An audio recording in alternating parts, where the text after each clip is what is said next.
the market is going to answer as well at the end of the day. The market's going to sit there and say, we are with Daily Wire or we're not with Daily Wire. The market's going to sit there and say, we're with Ben Shapiro. We're not with Tucker Carlson. But the market is saying what? We're with Tucker Carlson, questioning certain things. Tucker's blowing up. Patrick Bet-David went on a rampage yesterday when it comes to Ben Shapiro, and he absolutely buried Ben Shapiro and the firing of Candace Owens. Today, he has asked a very, very interesting question that could absolutely put everything to bed in the beef between Ben Shapiro and Patrick Bet-David, and even play a part in the Candace Owens versus Ben Shapiro beef as well. He's asked the question, are you hiring Candace Owens? And his answer, his response, Patrick Bet-David's response to are you hiring Candace Owens after her firing from the Daily Wire is very, very interesting. And he was also asked about Tucker Carlson, and then he got in a pretty heated debate about Tucker Carlson and was he right or wrong about the stuff he said about Ben Shapiro on the Daily Wire. Very, very interesting clip here from Patrick Bet-David, especially on the Candace Owens front. Let's check this out. Media, you've made some interesting moves. By the way, when I did your podcast, I was very impressed. You have a great way of managing the team that you have. Everybody knows who everybody is. You're the clear leader, but you don't tread on people. You let people do their thing. It was very impressive. You've since a year ago, you took on Chris Cuomo, and I hear that you're looking potentially to hire Candace Owens. Is that true? No, that's a rumor that's circulating. Candace and I are very close. We love what she has to say. But no, I mean, I made a public offer to Tucker. I'm not one that's going to be afraid to say I'm signing somebody. I'm not. If I'm going to sign Candace, you'll know about it. Okay. If I'm going to go out there and make a public offer and money being made, you'll know about it. We said $100 million to Tucker online, and and equity and all this stuff. And I'm going to be with him tomorrow. Actually, it's so funny. I mean, they won't know tomorrow, as of today of tomorrow, not when this thing's going to be released, because I don't know when this is going to be released. But no, I think Candace is a once in a generation type of a talent that gets the people who love her to follow her, but gets the people who hate her to follow her even more. You rarely get people like that. People like that are not that common. Tucker's obviously like that. Rogan's like that, but Rogan. So why not try to hire her then? I find that very interesting that he says that. In my opinion, if you're going to offer Tucker Carlson $100 million, like, I love Tucker Carlson. He is not as influential as Candace Owens. That's just a fact. I know people are going to disagree. If you're not, I hate saying this because it sounds like, oh, if you just won't understand, like I just have this higher understanding than you do. But like, if you're not a content creator, you probably don't look at it through the lens that I look at it in. And like, I'm not just a content creator for this channel. I'm literally like a YouTube strategist. Like I help a lot of the channels that you probably watch on YouTube. I've helped them grow to where they are today. That's my full-time job, is like, I help YouTube channels grow.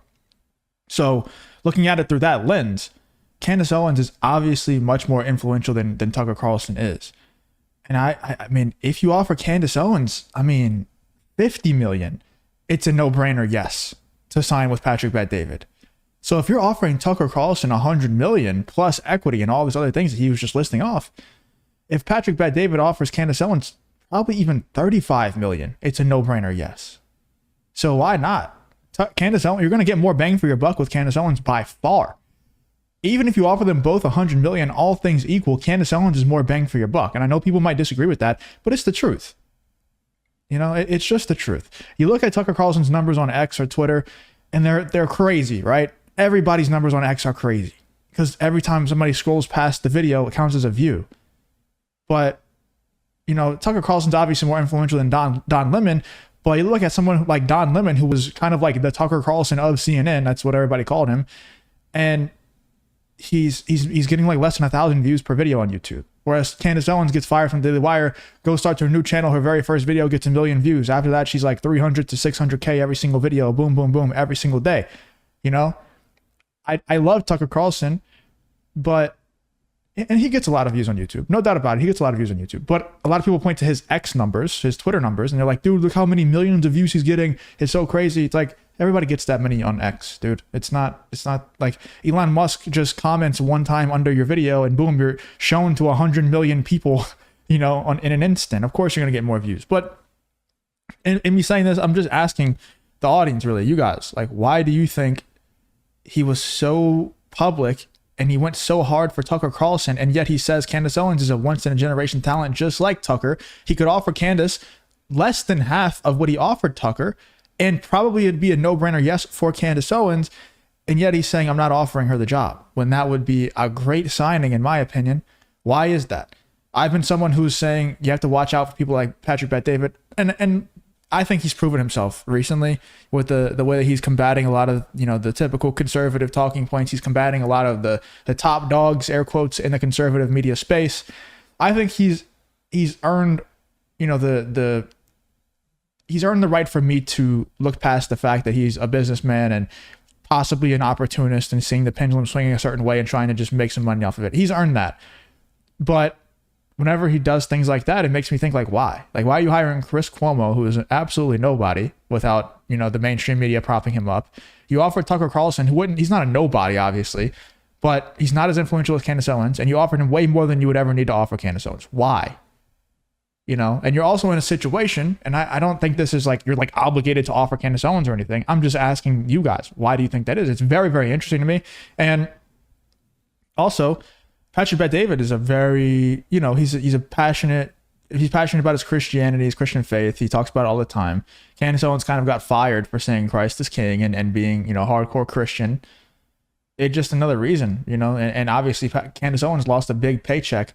What I'm thinking this could be is, I know a lot of people sign non-competes whenever they sign with the Daily Wire. Steven Crowder famously has had a lot of ex-employees come out and say, I can't work for anyone else in the space. I've actually gotten hired by other people in the space. And then Steven Crowder sent them a letter that they must terminate my contract with them and stuff like that because I signed a non-compete 3 years ago or whatever. It could be the case that Candace Owens signed a non-compete and therefore can't work for any other company in the space.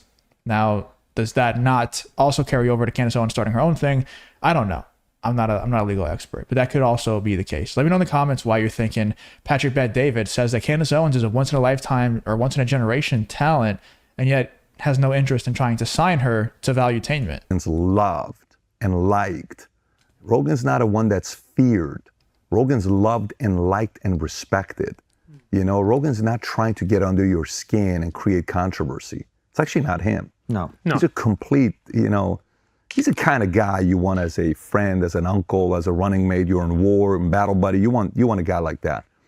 But all these guys have different kind of strengths. But Cuomo, for me, was an interesting one because I got a lot of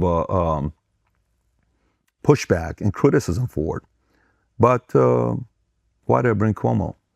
We're about to have Dave Smith and Cuomo do a live podcast together. Okay, I'm not going to lie. The Cuomo thing is a little bit tired. I don't really care about the Cuomo stuff anymore. Everybody has their opinions on it. There is another very, very interesting part of this where he talks about Tucker Carlson's conflict with the Daily Wire that I do want to cover in this video. So let's check out Patrick Bet-David discussing the Tucker Carlson stuff. And they got into a pretty heated debate here about this whole situation. Shot at Daily Wire of Ben Shapiro. This is just since October 7th and even COVID. Everybody's exposed walking around naked today. Everybody is naked today, okay? Okay, we know where you stand. We know where you stand. We know where you stand. We know where you stand. Cool. Now at least we know where everybody stands. And we get to pivot and adjust. However, having said that, the market is going to answer as well at the end of the day. The market's going to sit there and say, we are with Daily Wire or we're not with Daily Wire. The market's going to sit there and say, we're with Ben Shapiro. We're not with Tucker Carlson. But the market is saying what? We're with Tucker Carlson, questioning certain things. Tucker's blowing up. Tucker's growing. Tucker stuff is going all over the place. Why? Because maybe the market is also willing to question certain things that are just flat out weird. Or maybe the market likes craziness and outrage and heat and... You think Tucker is craziness, outrage, and heat? 100%. So you think he's crazy? I don't think he's crazy. I think when he goes to Russia and he's amazed by shopping carts, I think he's just lying to people. I think when he says food is cheaper in Russia, when it's not, for the ordinary Russians, 3, 4, 5 times more expensive, I think he's misrepresenting reality. But what I think you just did right there, what I just think you did right there, have you done a video reacting to that or no? Yes. And you broken down what he said? Yes. Guess what? I'm interested in that. Okay. And by the way, I don't have a problem with that, but I don't call that craziness. You know what? I totally respect that you picked me up on that. It's not crazy. It's just misleading and misrepresenting. But I enjoy listening to you. Yeah. I told you that I called you. Yeah, I wanted to sign you. So it's not like this is a. Yeah. You need to know I see you as a talent. I appreciate that. But what I want If you enjoy content like this, then make sure you leave a like and subscribe to the channel. It really does help me out a ton. Let's get back to the video. is I want to hear you and I want to hear him. Yeah. That's how I fair. get smarter, That's right? fair. This is why I've always liked in my business to have a board. Because in the board meeting, let's just say we got 7 board members, okay? I'm the CEO, okay? Guys, I have an idea. What's that? I want to do da-da-da-da-da, pa-pa-pa-pa-pa. Can you go to the next slide and we're going to do this on the next slide? And then all of a sudden I see 3 guys going like this. Next slide, next slide, next slide. Okay, where are my blind spots? Well, I don't think this is going to work. Tell me why. Da-da-da-da-da. Good point. Let me write it up on the wall. Who else is with him? I also don't think it's going to work. Who else is with him? I also think so. Who else is with him? I also, shit, 4, 3. Who thinks this could work? I think it could work and da-da-da-da. Who else? Papa, how else? Okay, did anybody here change any of your minds? Well, that was actually a really good point. So now it's 3.5, 3.5. Let's hash it out. And then let's go, right? But for me to say, oh, you get out. Come on, man. I mean, that's not freedom of speech. We were just about to get to a bottom of for us to clash of ideas uncomfortable. This is not easy. So to me, Yeah, and it's one thing for the Daily Wire, Ben Shapiro, Jeremy Boring, and all of them to fire Candace Owens because they are, a publisher, as they've said, and they have the right to do so, obviously. Even if you don't agree with it, obviously, I don't agree with it, especially the reasoning behind it. If it was one thing if it was actually a financial reason why they fired Candace Owens, but it wasn't, and that's very, very obvious considering the view count that she's getting on her videos.